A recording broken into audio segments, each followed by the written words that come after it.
she wrote it when we moved out here.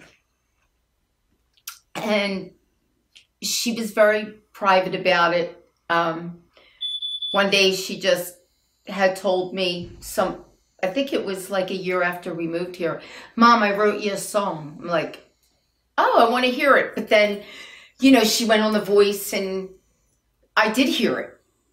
I did get to hear it. And it was beautiful, you know, but she was here then and it's different. She actually wrote the words back to me.